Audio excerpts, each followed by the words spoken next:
The fluorescent lights of the Riverside Medical Center flickered at exactly 11:47 p.m., and Dr. Marcus Webb noticed because he had been staring at the same patient chart for the past 20 minutes without really reading it. The emergency room had been unusually quiet for a Friday night, the kind of quiet that made the veteran physician uneasy after 15 years of working the night shift.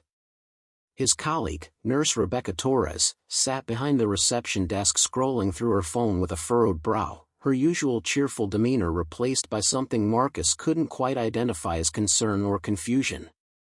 He approached her slowly, his footsteps echoing against the sterile white floors in a way that seemed too loud for the suffocating silence that had settled over the hospital like a heavy blanket.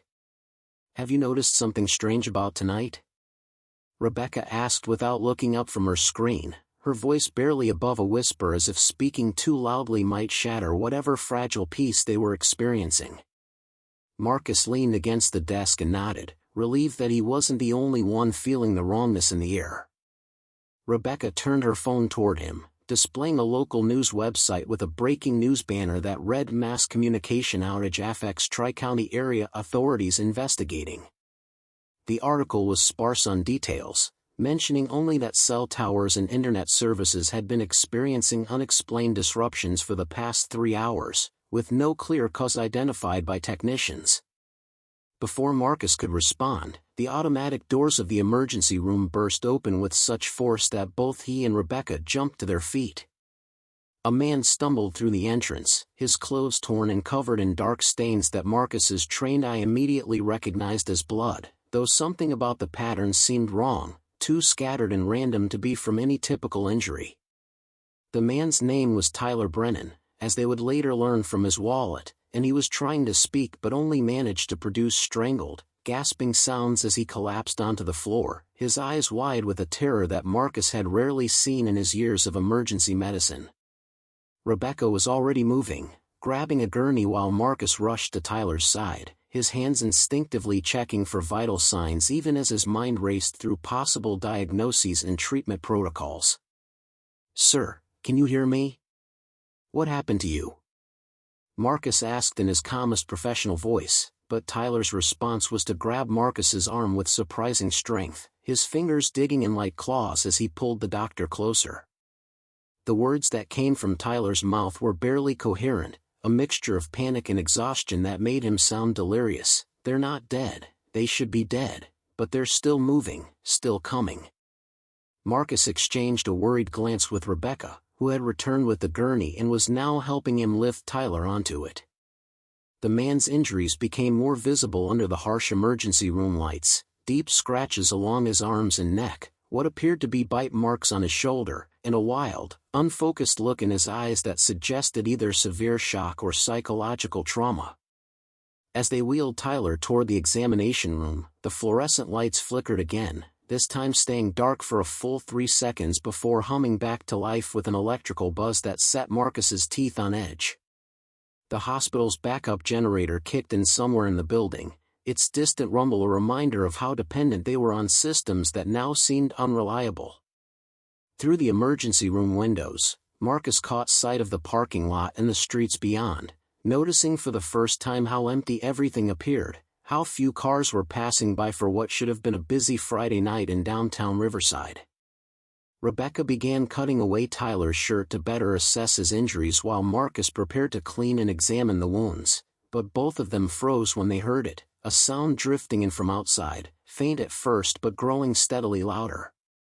It wasn't quite a moan or a scream, but something in between, a chorus of inhuman voices that made the hair on the back of Marcus's neck stand up. Tyler heard it too, and his eyes went wide with renewed panic as he tried to sit up on the gurney, his voice rising to a shout that echoed through the empty emergency room. "They're here. Lock the doors. You have to lock the doors now." Marcus's instincts overrode his rational mind, and he found himself moving toward the emergency room entrance even as his medical training told him to focus on his patient. Rebecca was faster, her athletic build allowing her to reach the automatic doors in seconds, where she immediately began searching for the manual override switch that would lock the entrance against whatever threat Tyler was screaming about. The electronic lock system had failed along with everything else that required a stable power connection, forcing Rebecca to resort to the physical deadbolts that hadn't been used since the hospital's renovation 5 years ago. Her hands trembled as she struggled with the rusty mechanism, and Marcus joined her, adding his strength to force the reluctant metal into place just as the first figure stumbled into view through the glass doors. What Marcus saw made his breath catch in his throat, not because it was grotesque or immediately terrifying, but because it was fundamentally wrong in a way that his mind struggled to process. The figure had once been a woman, perhaps in her 30s, wearing what looked like a business suit that was now torn and stained with substances Marcus didn't want to identify. She moved with a lurching, uncoordinated gait that reminded him of patients with severe neurological damage, but there was something else, something in the way her head tilted at an unnatural angle and her jaw hung slack that suggested this was beyond any medical condition he had encountered. Her eyes, when they focused on the glass doors and the two people standing behind them, were clouded and milky, reflecting the parking lot lights with an almost luminescent quality that made Marcus think of cataracts, except these eyes still tracked movement with predatory precision. Rebecca gasped and stepped backward, colliding with Marcus as more figures emerged from the darkness of the parking lot, their movements creating that horrible chorus of moans and shuffling feet that had sent Tyler into his panic. There were at least a dozen of them, maybe more in the shadows beyond the reach of the parking lot lights, all moving with that same disturbing, broken puppet gait toward the hospital entrance. One of them, a man in what had once been a security guard's uniform, pressed his face against the glass with enough force that a smear of dark fluid traced down the transparent surface, his mouth opening and closing repeatedly as if trying to bite through the barrier. Marcus pulled Rebecca away from the doors, his heart hammering in his chest as he tried to make sense of what he was witnessing while simultaneously knowing that rational sense had abandoned this situation entirely. "What are they?" Rebecca whispered, her voice breaking on the last word as she watched the growing crowd of figures pressing against the emergency room entrance. The glass was reinforced, designed to withstand the occasional violent patient or attempted break-in, but Marcus could see the doors shuddering under the collective weight of the bodies pushing against them. Tyler had somehow found the strength to drag himself off the gurney and was now backing away from the entrance, leaving a trail of blood drops on the white floor as he moved deeper into the hospital corridor. "I tried to tell people at the gas station," Tyler said, his voice hoarse but more coherent now that the immediate danger had forced clarity through his shock. "They came out of nowhere, just walking out of the darkness like they'd been waiting. My girlfriend Jennifer, she was pumping gas when one of them grabbed her. I tried to pull it off, but it was so strong, and when I finally got it away, Jennifer was bleeding and screaming, and then..." His voice broke, and Marcus saw tears streaming down the man's face as he continued, "Then she stopped screaming. Just stopped. Fell down right there in the parking lot, and I thought she was dead, but then she started getting back up, and her eyes were wrong, and she looked at me like she didn't know me anymore." The implications of Tyler's words sent ice through Marcus's veins, a terrible understanding beginning to form even though every rational part of his mind rejected it. Rebecca had moved to the desk phone, desperately trying to get a dial tone, but the lines were as dead as the cell service, leaving them isolated in the hospital with no way to call for help or warn anyone else about what was happening outside their locked doors. The sound of breaking glass came from somewhere deeper in the hospital, followed by screams that cut through the air like knife blades, and Marcus realized with growing horror that the emergency room entrance wasn't the only way into the building. The hospital had dozens of doors, windows, and access points, and if these things were surrounding the entire structure, then the handful of staff working the night shift were trapped inside with threats coming from multiple directions. He grabbed Rebecca's arm and Tyler's shoulder, his voice taking on the authoritative tone he used during major emergencies. "We need to find the others and get to somewhere we can defend. Now." Marcus led the way through the hospital corridors with Rebecca supporting the injured Tyler between them, their footsteps echoing against the walls as the overhead lights continued their intermittent flickering, casting shadows that seemed to move with malicious intent. The screaming they had heard moments ago had stopped, replaced by a silence that was somehow worse, broken only by the distant moaning that seemed to come from all directions at once and the sound of their own ragged breathing. Marcus's mind was racing through the hospital's layout, trying to remember which areas would be most defensible, which rooms had solid doors and limited access points, while simultaneously struggling with the impossible reality of what was happening. They passed the radiology department, its darkened windows reflecting their hurried movement, and Marcus caught sight of their own faces looking back at them, pale and frightened in a way that made them barely recognizable. The hospital's intercoms crackled to life with a burst of static that made all three of them freeze in place, their hearts stopping for that brief moment before a voice came through, distorted but unmistakably human and terrified. "This is Officer David Mitchell from Hospital Security.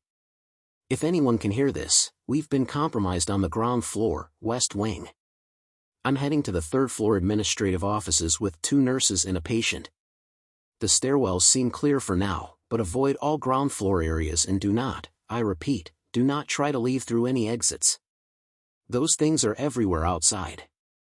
The intercom cut out as abruptly as it had activated, leaving them in silence once more, but the message had given Marcus the information he needed in a destination that made strategic sense. Rebecca nodded in agreement before Marcus even spoke, already understanding that the third floor offered them the best chance of survival with its limited access points and distance from the ground-level entrances. They moved toward the nearest stairwell, Tyler's condition worsening with each step as the adrenaline that had kept him moving began to wear off, his weight becoming heavier against Rebecca's shoulder. Marcus pushed open the stairwell door slowly, cautiously, half expecting one of those creatures to be lurking in the concrete passage, but the space appeared empty, lit only by the emergency lighting that bathed everything in a sickly green glow. They had climbed halfway to the second floor when they heard the door below them crash open with violent force, followed by the sound of multiple bodies stumbling into the stairwell, their moans amplified and distorted by the enclosed space until it sounded like the walls themselves were crying out.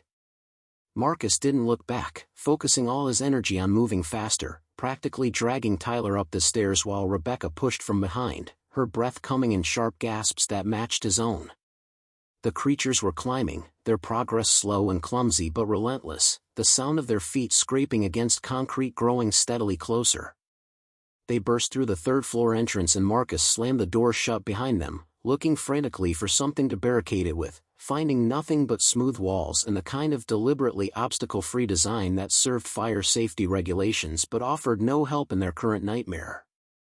Rebecca was already running down the corridor toward the administrative offices, and Marcus hauled Tyler after her, his muscles burning with the effort as the stairwell door began to shudder with the impact of bodies pressing against it from the other side. The administrative office section was a maze of cubicles and conference rooms, normally a bureaucratic wasteland that Marcus avoided whenever possible, but now it appeared like a sanctuary as they spotted the security officer, David Mitchell, waving them toward a large conference room at the far end. 2 nurses Marcus recognized from the surgical floor, Patricia Hammond and James Yoshida, were inside helping an elderly patient into one of the office chairs, their faces showing the same mixture of terror and disbelief that Marcus felt churning in his own gut. David was a broad-shouldered man in his 40s, his security uniform stretched tight across his chest, and he was holding an aluminum baseball bat that he must have grabbed from somewhere, the metal surface already dented and stained with dark smears that told their own story about what he had encountered on his way to safety. "How many are out there?"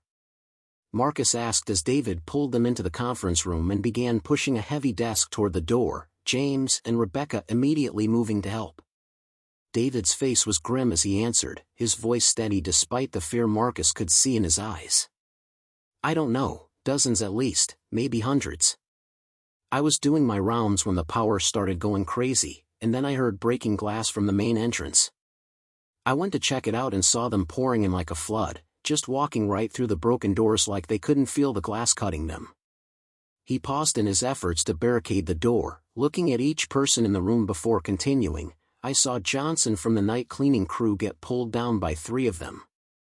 He didn't get back up, but after a minute or two, he started moving again, and then he was one of them, attacking anyone who got close."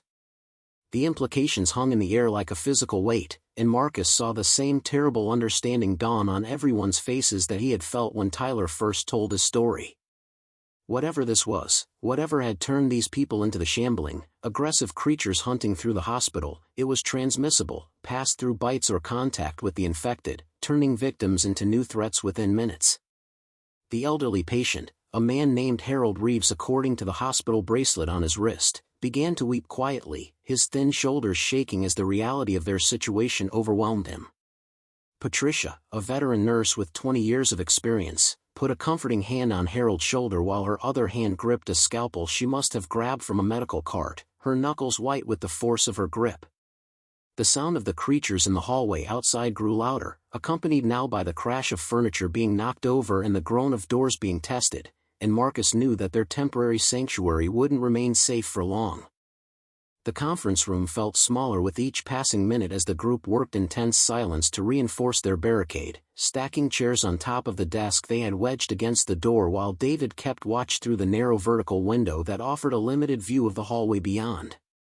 Marcus had turned his attention to Tyler's wounds, using supplies that Patricia had fortunately grabbed from a crash cart before fleeing to the third floor, cleaning the bite marks with antiseptic while trying not to think about what Tyler had told them, what David had confirmed about the transformation process.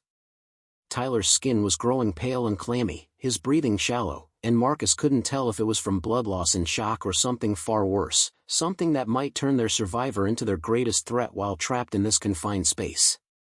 Rebecca noticed Marcus's concerned expression and moved closer, her voice low enough that only he could hear when she asked the question that was clearly tormenting him. "How long do you think we have before he turns?" Marcus shook his head, unwilling to speculate about something so horrific, but the clinical part of his mind was already analyzing what they knew, piecing together the pattern from Tyler's story about his girlfriend and David's account of the custodian. The transformation seemed to take only minutes, perhaps 5 to 10 based on the timelines they had described, and Tyler had been bitten at least 30 minutes ago, maybe longer. Either he was somehow immune to whatever pathogen or virus was causing this nightmare, or the infection process was variable, affecting different people at different rates based on factors they couldn't yet identify. Tyler must have sensed their scrutiny because his eyes opened, focusing on Marcus with an intensity that cut through the pain-induced haze. "I'm not turning into one of them," Tyler said, his voice stronger than it had been since he first stumbled into the emergency room. "Jennifer changed in minutes, right in front of me. Whatever this is, it didn't take me the same way. Maybe I'm immune, or maybe I'm just lucky, but I'm still human, and I intend to stay that way." James Yoshida had been quietly exploring the conference room, opening cabinets and drawers in search of anything useful, and he returned to the group with a laptop computer and a triumphant expression that seemed out of place given their dire circumstances. "The hospital has its own internal server system," James explained, opening the laptop and powering it on, the screen's glow illuminating his face in the dimly lit room. "Even with the internet down, we might be able to access security cameras, see what's happening in other parts of the building, maybe even find other survivors."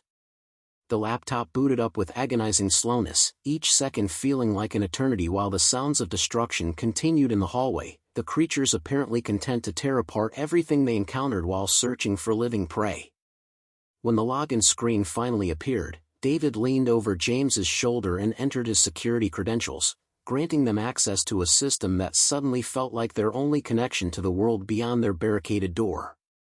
The security camera feeds loaded in a grid pattern, showing multiple views of the hospital simultaneously, and what Marcus saw on those screens drained the last hope from his chest and replaced it with cold, creeping dread.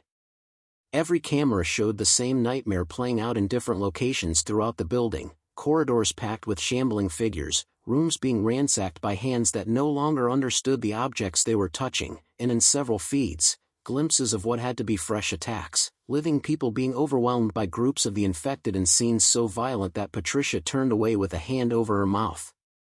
James cycled through the camera feeds, searching desperately for signs of other survivors, finding scattered evidence of resistance on the 4th and 5th floors where it appeared some staff had managed to barricade themselves in patient rooms and supply closets, their terrified faces occasionally visible through door windows as they hid from the horrors outside.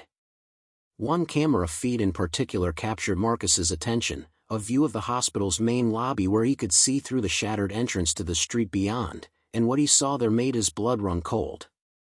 The infected weren't just isolated to the hospital, the streets were filled with them, hundreds of figures moving through the darkness of downtown Riverside like a grotesque parade, their numbers far beyond anything Marcus had imagined. Rebecca gasped beside him, her hand gripping his arm tightly as she saw what he was seeing, the scale of the catastrophe suddenly clear in a way that their limited ground-level perspective hadn't allowed. This wasn't just an outbreak, it was an apocalypse, the fall of everything they had known happening in real time while they watched from their precarious sanctuary. Harold's voice, trembling but determined, broke through their shocked silence with a question that cut to the heart of their immediate problem: how long can we stay here? It was David who answered, his security training giving him a pragmatic view of their tactical situation that the medical staff lacked. We have no food, limited water from the bathroom sink, and only one exit that's currently blocked by our barricade and probably a dozen of those things in the hallway, David said, his tone matter-of-fact despite the grim assessment. We need to either find a way to signal for rescue or make a move to somewhere more sustainable before our options run out. Marcus knew David was right, but the thought of leaving their defensive position, of deliberately exposing themselves to the infected creatures that filled the hospital, seemed like madness, a guaranteed death sentence that his survival instinct rebelled against with every fiber of his being. The decision was made for them when the lights went out completely, plunging the conference room into absolute darkness broken only by the laptop screen and the faint emergency lighting bleeding in from under the door. The backup generator had finally failed, its fuel exhausted or its systems overwhelmed, and with it went the last remnants of the modern hospital's life support systems. Somewhere in the building, patients on ventilators were dying, medication refrigerators were warming to dangerous temperatures, and electronic locks were failing, opening doors that had been keeping some people safe and others contained. The creatures in the hallway responded to the darkness with renewed aggression, their moaning growing louder and more frenzied, and Marcus heard the unmistakable sound of the barricaded door beginning to splinter under increased pressure as more infected bodies joined the assault on their position. The barricade exploded inward with a crash that sent splinters of wood and metal flying through the darkness, and Marcus felt Rebecca's hand grab his as they scrambled backward from the door that was no longer a door but a growing hole through which pale, grasping hands reached with terrible purpose. David was already moving, his baseball bat swinging in a vicious arc that connected with the first creature to push through the gap, the impact producing a sickening crunch that Marcus felt in his teeth even as his medical mind clinically noted the way the infected thing barely reacted to what should have been a devastating blow to its skull. James had grabbed Harold, practically carrying the elderly man toward the conference room's secondary exit that led to an adjacent office suite, while Patricia helped Tyler to his feet, the injured man gritting his teeth against the pain as he forced his battered body into motion once more.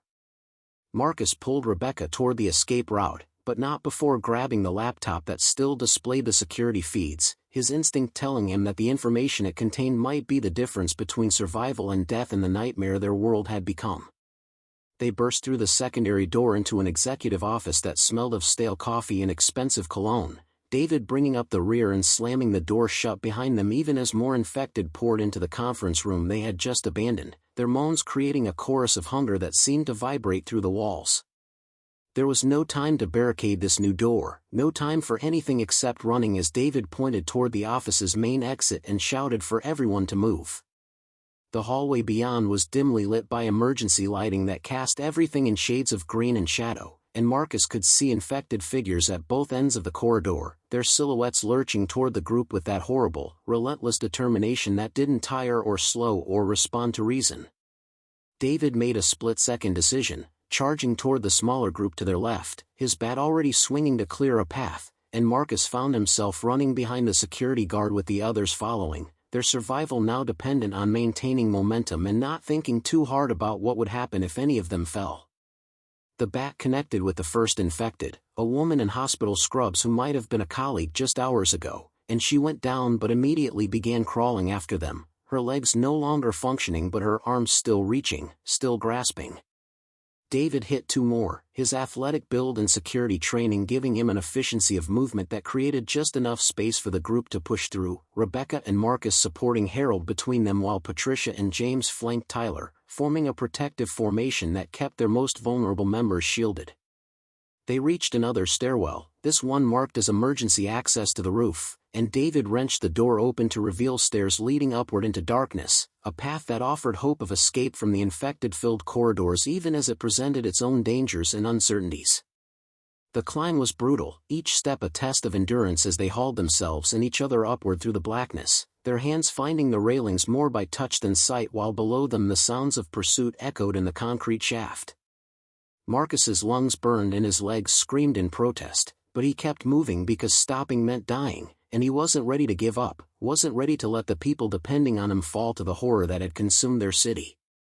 Harold stumbled on the fourth-floor landing, his elderly body simply unable to maintain the pace, and Marcus felt the terrible weight of an impossible decision pressing down on him until James, showing a strength Marcus hadn't known the younger nurse possessed, simply lifted Harold onto his back and continued climbing, his face set in an expression of determination that brooked no argument or discussion about leaving anyone behind.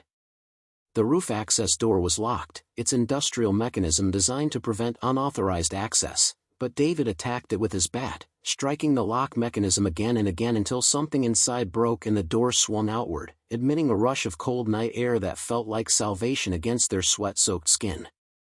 They stumbled onto the roof, the open space seeming vast after the claustrophobic corridors and stairwells, and Marcus immediately moved to the edge to look down at the city below, hoping to see signs of help, of military response or emergency services mobilizing to contain the outbreak.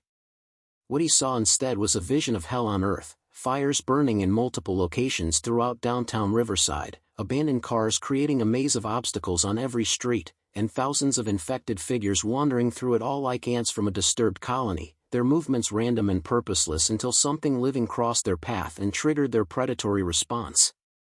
Rebecca joined him at the edge, the laptop still clutched in her hands, and together they watched their world burn while behind them Patricia worked on Tyler's wounds with supplies from a first aid kit that David had somehow thought to grab during their desperate flight. The roof offered them temporary safety, or respite from immediate danger, but it also trapped them with nowhere left to run and no clear path to rescue. James was pacing the perimeter, his nervous energy needing an outlet, when he suddenly called out in an excited voice that cut through their exhaustion and despair. "There's someone on the hospital across the street. I can see flashlights in the windows."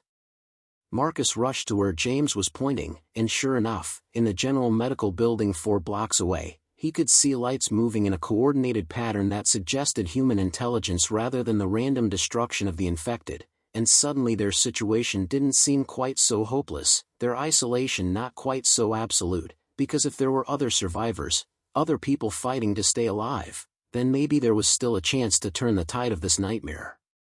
David immediately began searching the rooftop for anything they could use to signal the other survivors, his security mindset shifting from immediate defense to tactical planning with an adaptability that Marcus found himself grateful for in ways he couldn't fully express. The roof was cluttered with the typical infrastructure of a modern hospital: air conditioning units, ventilation systems, satellite dishes, and emergency equipment that included a bright orange storage container marked with reflective safety tape. David pried open the container to reveal flares, emergency blankets, and a hand crank radio that looked like it hadn't been serviced since the hospital's construction, but when he cranked the handle, the device sputtered to life with a burst of static that made everyone freeze in anticipation. James adjusted the frequency dial carefully, searching through the white noise for any sign of human broadcast, and after several agonizing minutes of static, a voice broke through, distorted and broken by interference but unmistakably real. The voice belonged to someone identifying herself as Captain Andrea Walsh from the National Guard, and her message was being broadcast on a loop, a pre-recorded warning that painted a picture even bleaker than what they could see from their rooftop vantage point. "All civilians are advised to shelter in place and await evacuation," the recording stated, Andrea's professional military tone doing little to disguise the underlying tension in her words.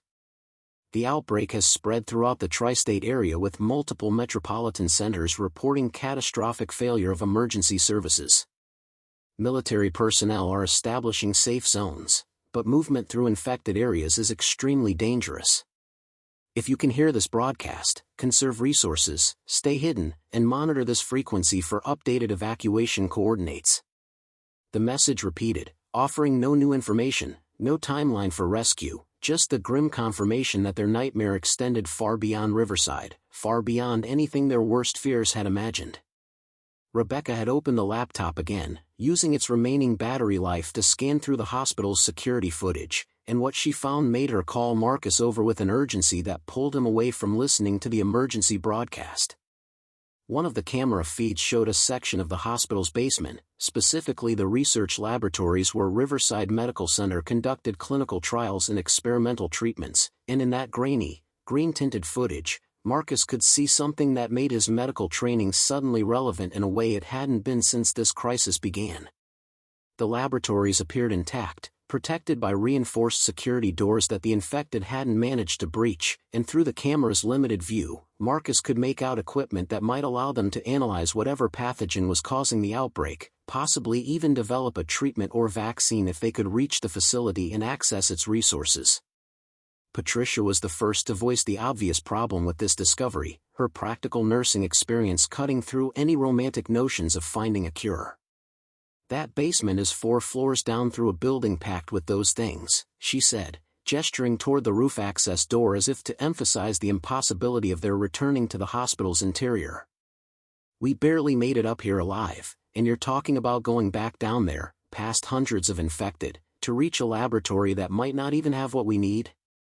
Marcus knew she was right, knew that the odds of successfully reaching the basement were astronomical, but he also knew that sitting on this roof waiting for a rescue that might never come wasn't a viable long-term strategy, and at least attempting to reach the laboratory gave them a purpose, a goal beyond simple survival. Tyler's voice, weak but determined, added another layer to their discussion when he offered information that changed everything. "I worked in pharmaceutical sales before this," he said, struggling to sit up despite Patricia's protests. "I've been to those labs, delivered samples there dozens of times. There's a secondary entrance through the parking garage, a freight elevator that goes directly to the basement level for supply deliveries. If we can get down to the garage somehow, we might be able to bypass most of the infected in the main building." The suggestion hung in the air, offering a sliver of possibility, but the problem remained. They were on the roof with no clear path to the parking garage and a building full of infected between them and their goal. David had moved back to the edge overlooking the adjacent buildings, studying the gaps between structures with the calculating gaze of someone formulating a desperate plan. "There's a fire escape on the east side," David said, pointing to a metal structure barely visible in the darkness. "It goes down to the 2nd floor, and from there, there's a skybridge that connects to the parking garage annex. The bridge was supposed to be for patient transfers, but I don't know if it's still intact or if it's clear of infected." The plan was insane, requiring them to climb down an exposed fire escape while potentially visible to every infected creature on the streets below, then navigate an enclosed bridge that could easily become a death trap if they encountered obstacles. Yet as Marcus looked around at his group, at Harold's exhausted face, at Patricia's determined expression, at Rebecca's frightened but resolute eyes, he realized they were all thinking the same thing: staying put guaranteed a slow death from exposure, dehydration, or eventual discovery by the infected, while moving at least offered the chance of changing their fate. The decision was interrupted by a sound that made them all turn toward the other building where they had spotted survivor lights, a sound that carried across the 4-block distance with crystal clarity in the night air: gunshots, rapid and sustained, followed by screams that were definitely human and full of terror rather than the mindless moaning of the infected. Through the darkness, Marcus could see the flashlights they had spotted earlier moving frantically, chaotically, no longer coordinated but scattered as if the people carrying them were running for their lives. The lights began to disappear one by one, either extinguished or dropped by their bearers, and within minutes the general medical building across the street went dark and silent. Whatever sanctuary those survivors had created now apparently fallen to the same horror that had consumed Riverside Medical Center.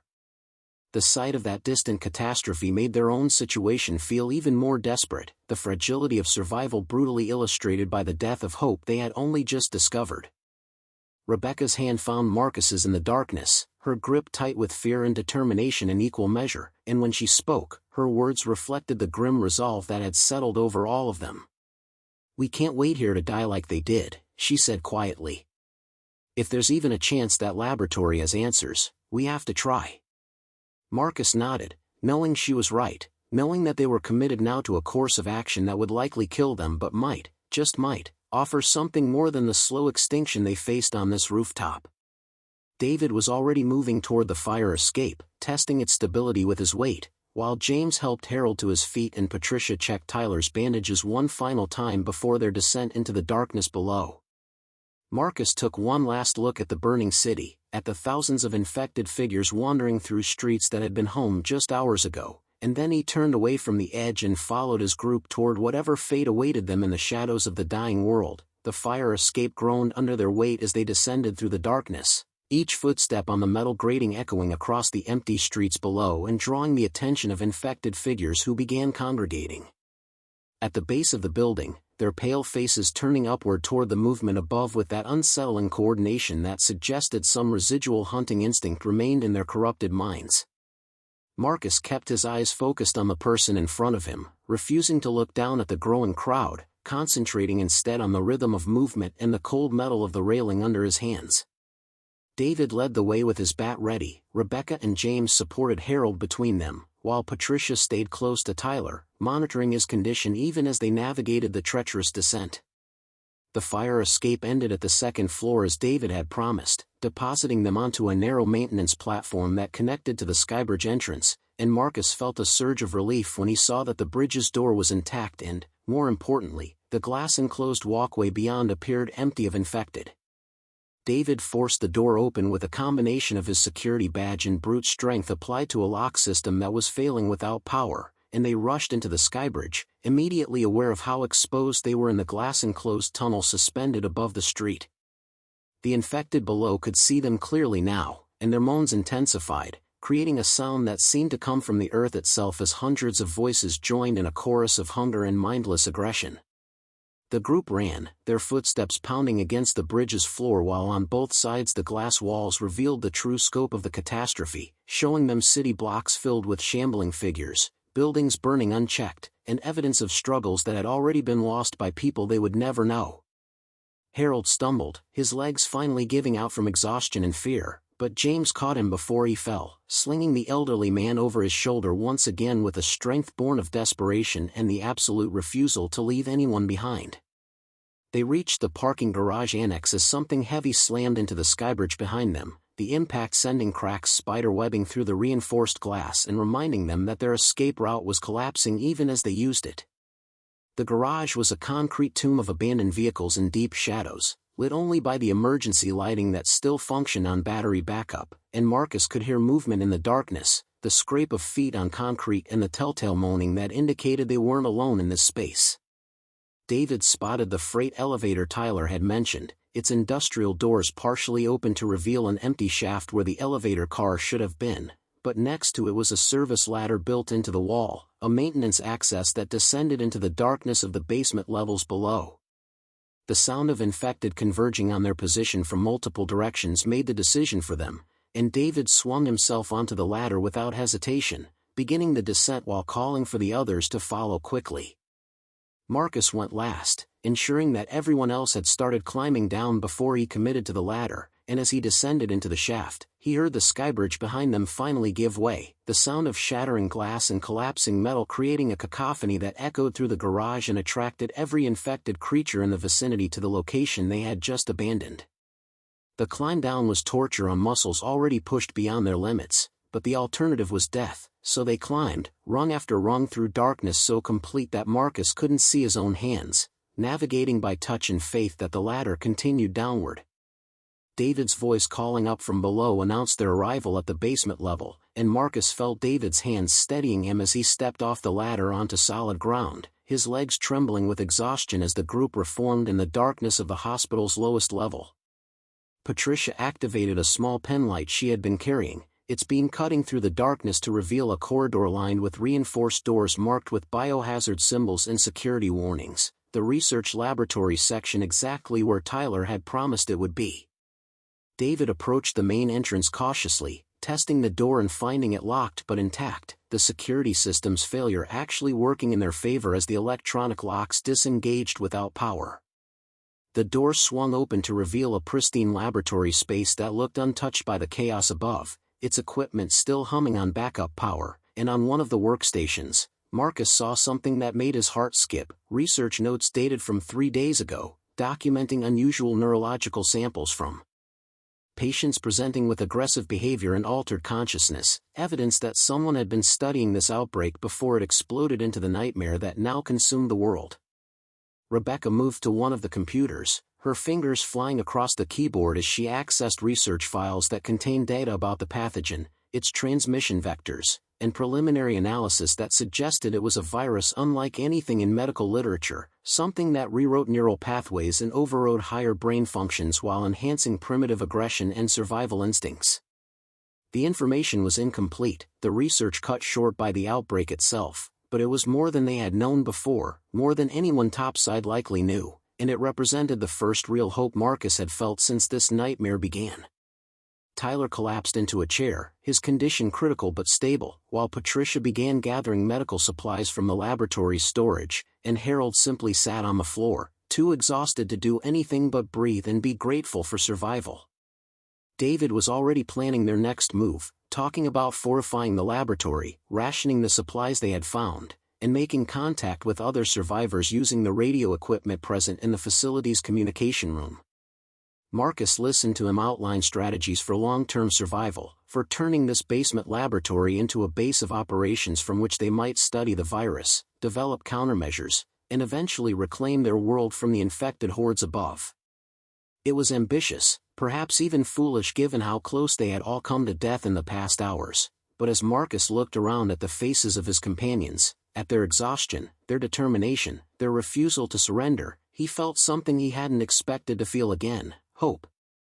The dawn was breaking somewhere above them, sunlight touching a transformed world, but in the darkness of their underground sanctuary, 7 survivors had found something more valuable than safety. They had found purpose, and with it, a reason to fight for the future, whatever form it might take in the aftermath of the Undead Awakening. The end.